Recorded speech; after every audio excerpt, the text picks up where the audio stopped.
उत्तराखंड और उत्तर प्रदेश में मदरसों और मस्जिदों पर कार्रवाई का सिलसिला जारी है। इसी बीच मुरादाबाद में जामिया अरबिया हयातुल उलूम मदरसे पर बड़ी कार्रवाई की गई है। योगी सरकार की तरफ से मुरादाबाद डेवलपमेंट अथॉरिटी यानी कि एमडीए ने मदरसे की 3 हेक्टेयर से ज्यादा जमीन पर कब्जा लेकर उसे अपने कंट्रोल में कर लिया। इसके बाद मौके पर बुलडोजर कार्रवाई हुई और जमीन के चारों तरफ दीवार बनाने का काम शुरू कर दिया गया। ये मामला मजौला थाना इलाके के दिल्ली रोड में मौजूद मंगूपुरा मदरसे से जुड़ा हुआ है। एमडीए सचिव पंकज वर्मा के मुताबिक ये विवाद करीब 25 साल से हाईकोर्ट में चल रहा था और अब कोर्ट ने एमडीए के पक्ष में फैसला दिया। उन्होंने बताया कि जमीन प्लॉट नंबर 498 और 499 में दर्ज है और साल 2000 में ही एमडीए को इसका कब्जा मिल चुका था।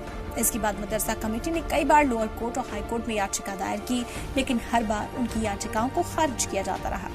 वहीं 2016 में एक बार फिर हाईकोर्ट ने साफ किया कि जमीन कानूनी तौर पर अथॉरिटी की है और सभी कार्रवाई पूरी तरह से हो चुकी है। फिलहाल मदरसा पक्ष की तरफ से कोई रद्देमल सामने नहीं आया है।